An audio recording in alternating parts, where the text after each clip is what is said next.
The Patchwork Girl of Oz. Chapter 13. Scraps and the Scarecrow. From here on the country improved and the desert places began to give way to fertile spots. Still no houses were yet to be seen near the road.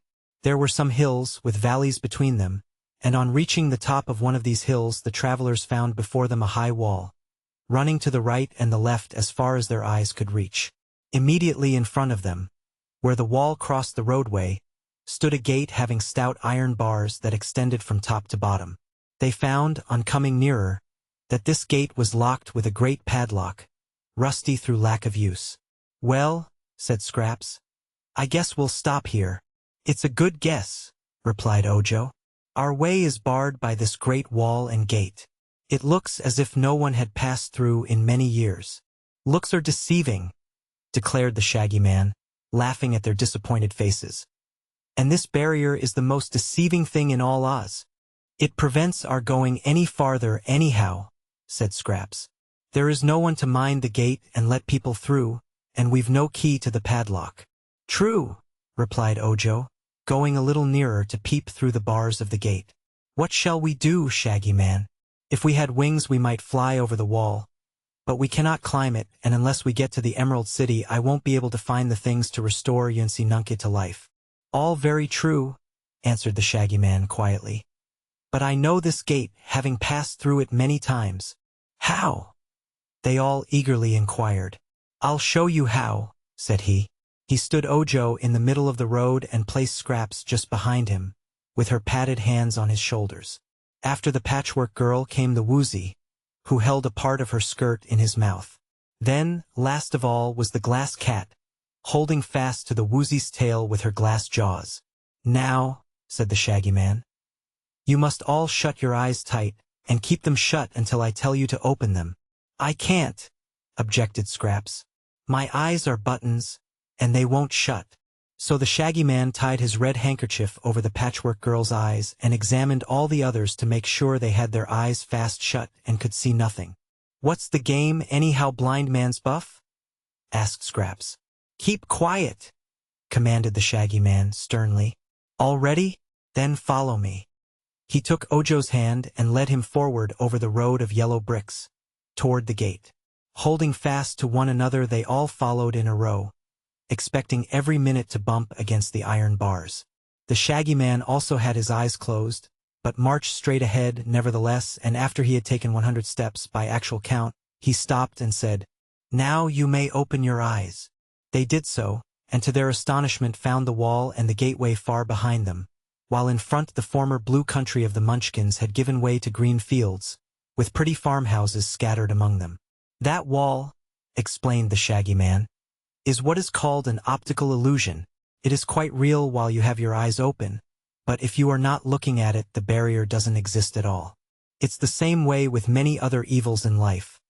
They seem to exist, and yet it's all seeming and not true. You will notice that the wall, or what we thought was a wall, separates the Munchkin country from the green country that surrounds the Emerald City, which lies exactly in the center of Oz. There are 2 roads of yellow bricks through the Munchkin country, but the one we followed is the best of the 2. Dorothy once traveled the other way, and met with more dangers than we did. But all our troubles are over for the present, as another day's journey will bring us to the great Emerald City." They were delighted to know this, and proceeded with new courage. In a couple of hours they stopped at a farmhouse, where the people were very hospitable and invited them to dinner. The farm folk regarded Scraps with much curiosity but no great astonishment, for they were accustomed to seeing extraordinary people in the land of Oz. The woman of this house got her needle and thread and sewed up the holes made by the porcupine quills in the Patchwork Girl's body, after which Scraps was assured she looked as beautiful as ever. "You ought to have a hat to wear," remarked the woman, "for that would keep the sun from fading the colors of your face. I have some patches and scraps put away, and if you will wait 2 or 3 days I'll make you a lovely hat that will match the rest of you." "Never mind the hat," said Scraps, shaking her yarn braids. "It's a kind offer, but we can't stop. I can't see that my colors have faded a particle, as yet. Can you?" "Not much," replied the woman. "You are still very gorgeous, in spite of your long journey." The children of the house wanted to keep the glass cat to play with, so Bungle was offered a good home if she would remain, but the cat was too much interested in Ojo's adventures and refused to stop. "Children are rough playmates," she remarked to the Shaggy Man. "And although this home is more pleasant than that of the crooked magician, I fear I would soon be smashed to pieces by the boys and girls." After they had rested themselves, they renewed their journey, finding the road now smooth and pleasant to walk upon and the country growing more beautiful the nearer they drew to the Emerald City. By and by Ojo began to walk on the green grass, looking carefully around him. "What are you trying to find?" asked Scraps. "A 6-leaved clover," said he. "Don't do that," exclaimed the Shaggy Man earnestly. "It's against the law to pick a 6-leaved clover. You must wait until you get Ozma's consent." "She wouldn't know it," declared the boy. "Ozma knows many things," said the Shaggy Man. "In her room is a magic picture that shows any scene in the land of Oz where strangers or travelers happen to be. She may be watching the picture of us even now, and noticing everything that we do." "Does she always watch the magic picture?" asked Ojo. "Not always, for she has many other things to do. But, as I said, she may be watching us this very minute." "I don't care," said Ojo, in an obstinate tone of voice. "Ozma's only a girl." The Shaggy Man looked at him in surprise. "You ought to care for Ozma," said he, "if you expect to save your uncle. For, if you displease our powerful ruler, your journey will surely prove a failure. Whereas, if you make a friend of Ozma, she will gladly assist you. As for her being a girl, that is another reason why you should obey her laws, if you are courteous and polite. Everyone in Oz loves Ozma and hates her enemies, for she is as just as she is powerful." Ojo sulked a while, but finally returned to the road and kept away from the green clover. The boy was moody and bad-tempered for an hour or two afterward, because he could really see no harm in picking a 6-leaved clover, if he found one, and in spite of what the Shaggy Man had said, he considered Ozma's law to be unjust. They presently came to a beautiful grove of tall and stately trees, through which the road wound in sharp curves, first one way and then another. As they were walking through this grove, they heard someone in the distance singing, and the sounds grew nearer and nearer until they could distinguish the words, although the bend in the road still hid the singer. The song was something like this: "Here's to the hale old bale of straw that's cut from the waving grain, the sweetest sight man ever saw in forest, dell, or plain.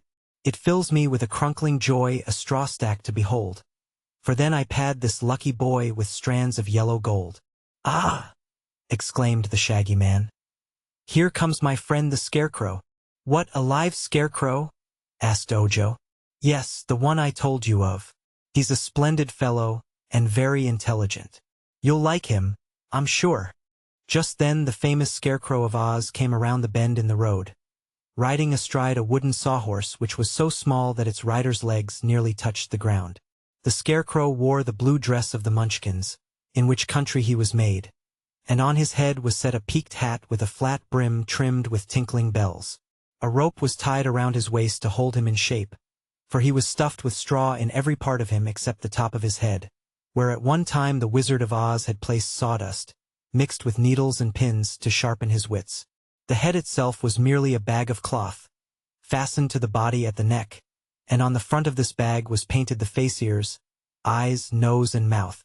The Scarecrow's face was very interesting, for it bore a comical and yet winning expression, although one eye was a bit larger than the other and the ears were not mates. The Munchkin farmer who had made the Scarecrow had neglected to sew him together with close stitches, and therefore some of the straw with which he was stuffed was inclined to stick out between the seams. His hands consisted of padded white gloves, with the fingers long and rather limp, and on his feet he wore Munchkin boots of blue leather with broad turns at the tops of them. The sawhorse was almost as curious as its rider. It had been rudely made, in the beginning, to saw logs upon, so that its body was a short length of a log, and its legs were stout branches fitted into 4 holes made in the body. The tail was formed by a small branch that had been left on the log, while the head was a gnarled bump on one end of the body. 2 knots of wood formed the eyes, and the mouth was a gash chopped in the log. When the sawhorse first came to life it had no ears at all, and so could not hear. But the boy who then owned him had whittled 2 ears out of bark and stuck them in the head, after which the sawhorse heard very distinctly. This queer wooden horse was a great favorite with Princess Ozma, who had caused the bottoms of its legs to be shod with plates of gold, so the wood would not wear away. Its saddle was made of cloth of gold richly encrusted with precious gems. It had never worn a bridle. As the Scarecrow came in sight of the party of travelers, he reined in his wooden steed and dismounted, greeting the Shaggy Man with a smiling nod. Then he turned to stare at the Patchwork Girl in wonder, while she in turn stared at him. "Shags," he whispered, drawing the Shaggy Man aside. "Pat me into shape. There's a good fellow." While his friend punched and patted the Scarecrow's body to smooth out the humps, Scraps turned to Ojo and whispered, "Roll me out, please. I've sagged down dreadfully from walking so much, and men like to see a stately figure." She then fell upon the ground, and the boy rolled her back and forth like a rolling pin, until the cotton had filled all the spaces in her patchwork covering and the body had lengthened to its fullest extent. Scraps and the Scarecrow both finished their hasty toilets at the same time, and again they faced each other. "Allow me, Miss Patchwork," said the Shaggy Man, "to present my friend, the Right Royal Scarecrow of Oz. Scarecrow, this is Miss Scraps Patches. Scraps, this is the Scarecrow. Scarecrow Scraps. Scraps Scarecrow." They both bowed with much dignity. "Forgive me for staring so rudely," said the Scarecrow, "but you are the most beautiful sight my eyes have ever beheld." "That is a high compliment from one who is himself so beautiful," murmured Scraps, casting down her suspender-button eyes by lowering her head. "But, tell me, good sir, are you not a trifle lumpy?" "Yes, of course. That's my straw, you know. It bunches up, sometimes, in spite of all my efforts to keep it even." "Doesn't your straw ever bunch?" "Oh, I'm stuffed with cotton," said Scraps. "It never bunches, but it's inclined to pack down and make me sag. But cotton is a high-grade stuffing. I may say it is even more stylish, not to say aristocratic, than straw," said the Scarecrow politely. "Still, it is but proper that one so entrancingly lovely should have the best stuffing there is going. I'm so glad I've met you. Miss Scraps, introduce us again. Shaggy?" "Once is enough," replied the Shaggy Man, laughing at his friend's enthusiasm. "Then tell me where you found her. And dear me, what a queer cat. What are you made of, gelatin?" "Pure glass," answered the cat, proud to have attracted the Scarecrow's attention. "I am much more beautiful than the Patchwork Girl. I'm transparent and Scraps isn't. I've pink brains, you can see 'em work, and I've a ruby heart finely polished, while Scraps hasn't any heart at all." "No more have I," said the Scarecrow, shaking hands with Scraps, as if to congratulate her on the fact. "I've a friend, the Tin Woodman, who has a heart, but I find I get along pretty well without one. And so well, here's a little munchkin boy, too. Shake hands, my little man. How are you?" Ojo placed his hand in the flabby stuffed glove that served the Scarecrow for a hand, and the Scarecrow pressed it so cordially that the straw in his glove crackled. Meantime, the Woozy had approached the Sawhorse and begun to sniff at it. The Sawhorse resented this familiarity, and with a sudden kick pounded the Woozy squarely on its head with one gold-shod foot. "Take that, you monster!" it cried angrily. The Woozy never even winked. "To be sure," he said. "I'll take anything I have to. But don't make me angry, you wooden beast, or my eyes will flash fire and burn you up." The Sawhorse rolled its knot eyes wickedly and kicked again. But the Woozy trotted away and said to the Scarecrow, "What a sweet disposition that creature has. I advise you to chop it up for kindling wood and use me to ride upon. My back is flat and you can't fall off." "I think the trouble is that you haven't been properly introduced," said the Scarecrow, regarding the Woozy with much wonder, for he had never seen such a queer animal before. "The Sawhorse is the favorite steed of Princess Ozma, the ruler of the land of Oz, and he lives in a stable decorated with pearls and emeralds at the rear of the royal palace. He is swift as the wind, untiring, and is kind to his friends. All the people of Oz respect the Sawhorse highly, and when I visit Ozma she sometimes allows me to ride him, as I am doing today. Now you know what an important personage the Sawhorse is, and if someone, perhaps yourself, will tell me your name, your rank and station, and your history, it will give me pleasure to relate them to the Sawhorse." This will lead to mutual respect and friendship. The woozy was somewhat abashed by this speech and did not know how to reply. But Ojo said, "This square beast is called the woozy, and he isn't of much importance except that he has 3 hairs growing on the tip of his tail." The Scarecrow looked and saw that this was true. "But," said he in a puzzled way, "what makes those 3 hairs important? The Shaggy Man has thousands of hairs, but no one has ever accused him of being important." So Ojo related the sad story of UNC Nunca's transformation into a marble statue, and told how he had set out to find the things the crooked magician wanted, in order to make a charm that would restore his uncle to life. One of the requirements was 3 hairs from a woozy's tail, but not being able to pull out the hairs, they had been obliged to take the woozy with them. The Scarecrow looked grave as he listened, and he shook his head several times, as if in disapproval. "We must see Ozma about this matter," he said. "That crooked magician is breaking the law by practicing magic without a license, and I'm not sure Ozma will allow him to restore your uncle to life." "Already I have warned the boy of that," declared the Shaggy Man. At this Ojo began to cry. "I want my UNC Nunky," he exclaimed. "I know how he can be restored to life, and I'm going to do it, Ozma or no Ozma. What right has this girl ruler to keep my UNC Nunky a statue forever?" "Don't worry about that just now," advised the Scarecrow. "Go on to the Emerald City, and when you reach it, have the Shaggy Man take you to see Dorothy. Tell her your story, and I'm sure she will help you. Dorothy is Ozma's best friend, and if you can win her to your side, your uncle is pretty safe to live again."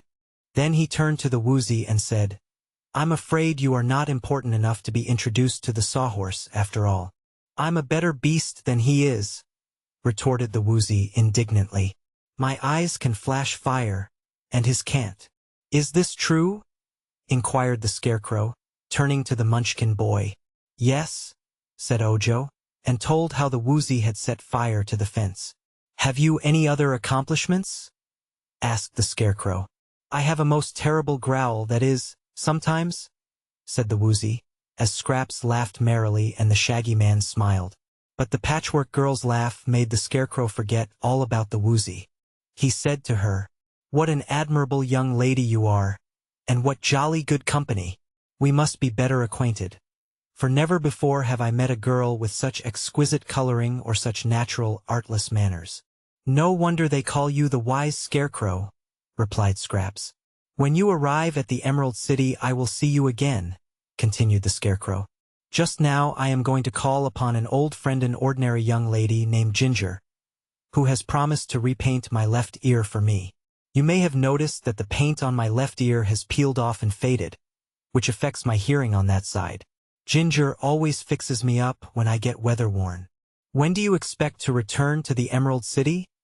asked the Shaggy Man. "I'll be there this evening, for I'm anxious to have a long talk with Miss Scraps." "How is it, Sawhorse? Are you equal to a swift run?" "Anything that suits you suits me," returned the wooden horse. So the Scarecrow mounted to the jeweled saddle and waved his hat, when the Sawhorse darted away so swiftly that they were out of sight in an instant.